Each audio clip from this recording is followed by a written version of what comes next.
날마다 쓰는 나의 신앙일기 TV 데일리 큐티 나무향기입니다.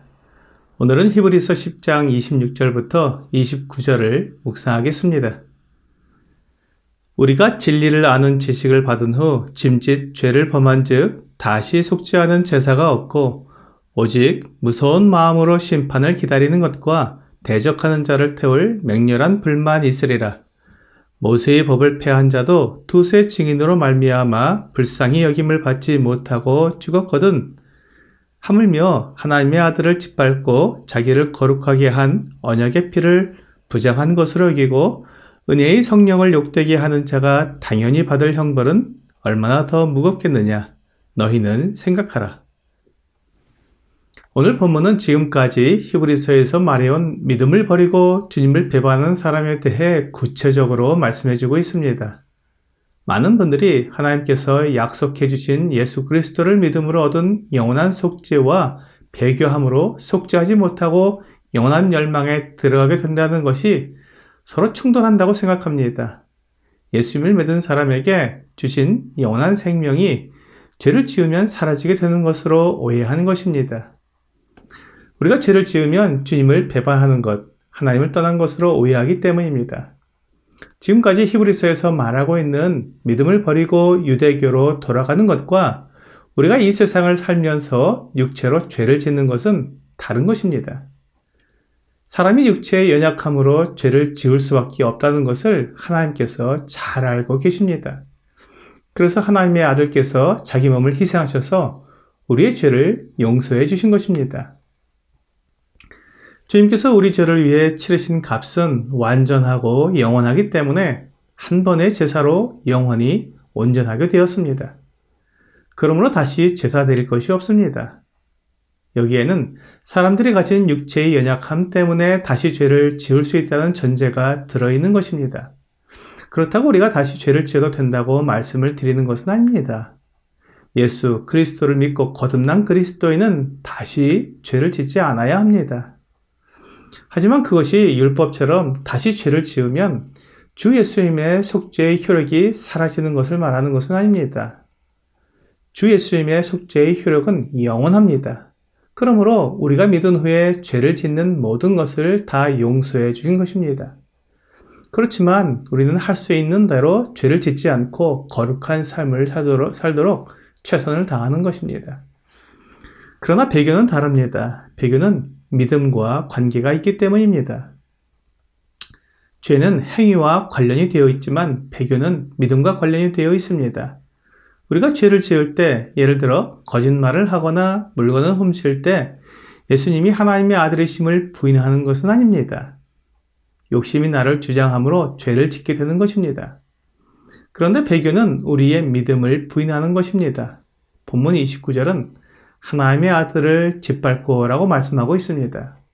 예수 그리스도를 하나님의 아들이라고 믿는 사람은 그분의 이름을 모독하지 않습니다.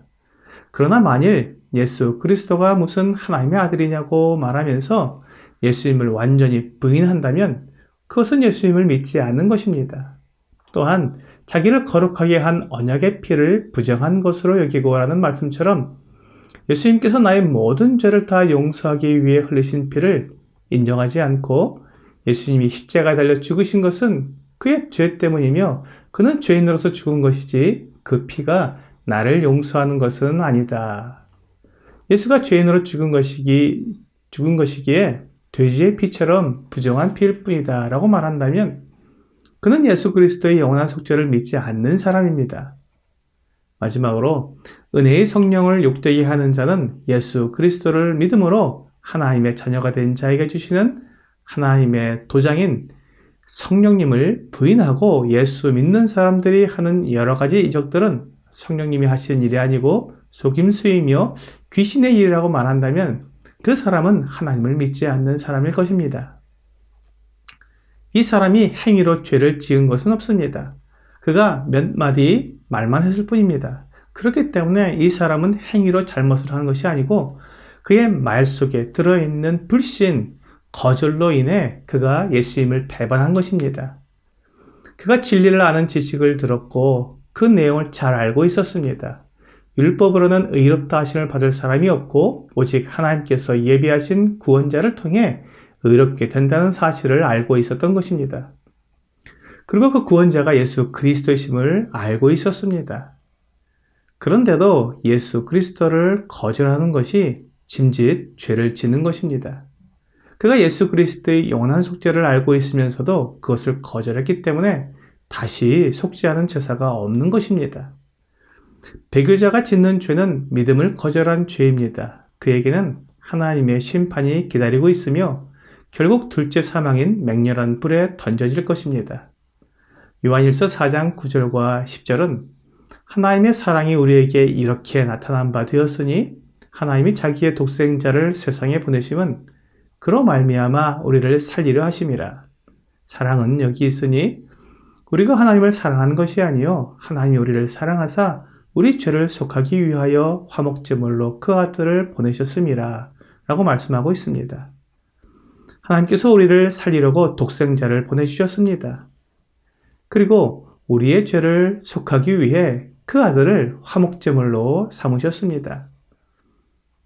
이보다 우리를 더 사랑하는 사랑이 있겠습니까?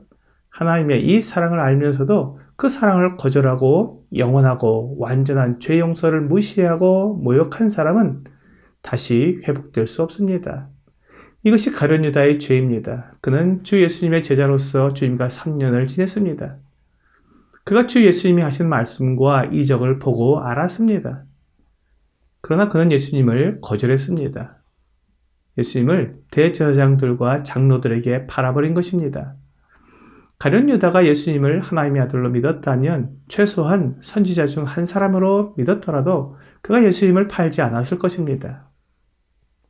유다는 예수님의 모든 것을 거절했고 그는 차라리 태어나지 아니하였더라면 자기에게 좋을 뻔하였다는 예수님의 안타까운 말씀을 들어야 했습니다. 마태복음 26장 24절은 인자는 자기에 대하여 기록된 대로 가거니와 인자를 파는 그 사람에게는 화가 있으리로다. 그 사람은 차라리 태어나지 아니하였더라면 제게 좋을 뻔하였느니라 라고 말씀하고 있습니다. 이렇게 하나님의 아들을 부인하고 성령을 욕되게 하는 자는 다시 회개하게 할 수 없습니다. 가룟 유다는 예수님을 판 후에 자기의 행동을 스스로 뉘우쳤지만 하나님께로 돌아오지 않았습니다. 마태복음 27장 5절은 유다가 은을 성소에 던져넣고 물러가서 스스로 목매어 죽은지라 라고 말씀하고 있습니다. 오늘의 적용 질문을 보겠습니다. 예수 그리스도께서 나를 위해 해주신 일들을 생각해 보십시오. 예수 그리스도는 하나님의 아들이십니다. 그분이 친히 사람이 되셔서 십자가에 달려 죽으셨습니다. 하나님과 나를 화목하게 하려는 제물로 자신을 드리신 것입니다. 오늘 나를 위해 자기 몸을 드리신 하나님의 아들을 믿는 믿음 안에서 사는 여러분과 제가 되기를 주 예수님의 이름으로 기도합니다.